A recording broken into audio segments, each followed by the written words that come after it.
Hey gang, quick update on the Ford Galaxy rebuild, the 59. I'm trying to photo document this for everybody who wants to see the process of getting it back to being as good as quality as we can. Showed you before where the rust holes were in the trunk.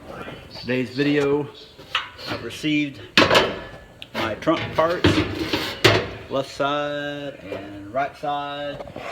So the way these work, this is as close to a true aftermarket part as you're going to find for a 59. This particular model right here is the best that you can find. If I get a closer look and a comparison, hopefully you can see this. The ignits, the indents are for the stock bolt holes that go through. Those are a direct match. The fuel rail is a direct match. The ledge for support, metal is normally pretty flimsy until you put a bend in it. It's a direct match. However, the overall size is not a direct match. These patch panels come to fit a variety of different years, and then it's up to you, the fabricator, to make them work. So today's project, we're going to lay this out.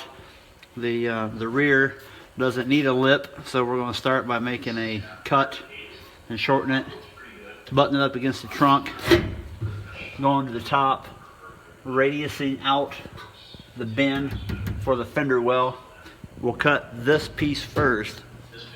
Once this is cut, we lay that down on the floorboard, and then we trace around the entire piece, and with a cut saw, and then we chop all the bad stuff out.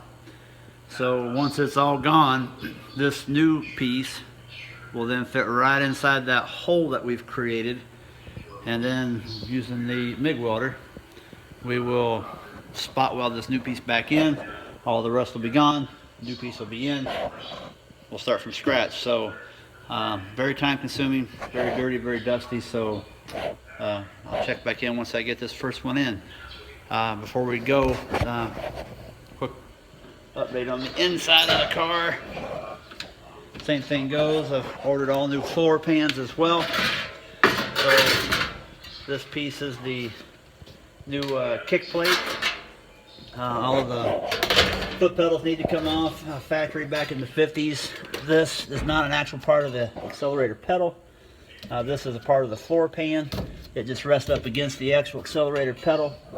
The dimmer switch, which in this car on the floor, is froze. It needs to come off anyway. But once those are removed, the new floor pan kind of fit up inside like so. It'll fit better once we get the pedals out of the way. Same process as in the trunk. That piece, and then again with these holes here that go all the way through, this whole thing needs to come off. This is the driver's seat. So as you can imagine, just from use, carrying salt, grime, water in from your feet, these are prone for falling out. However, to make the vehicle safe again for traffic, you don't want to have a fender bender end up getting sucked through the floor pan. So second piece goes in. Quick overview of how that goes. Looks about like so. So again, they're as close as we get to aftermarket panels. We lay them in, we fit them, we trim off what we don't need to make this fit as perfect as possible. And then when we're done, we take and we trace the old floor pan with the new floor pan, pull it all back out. And once it's traced, then with the die grinder you go in and you actually chop out the entire floor pan. The good metal was the actual centerpiece. Up in the front of the firewall was good, but as you can see over on the passenger side, the same process. It all needs removed as well. So once the trunk is done, we are putting a new floor pan to the entire car. So piece by piece, left, right, front, that's how we go. So again, very time consuming, very dirty, but it needs to be done in order to do it correctly. So I'll check back once I have that part of it done as well. See ya.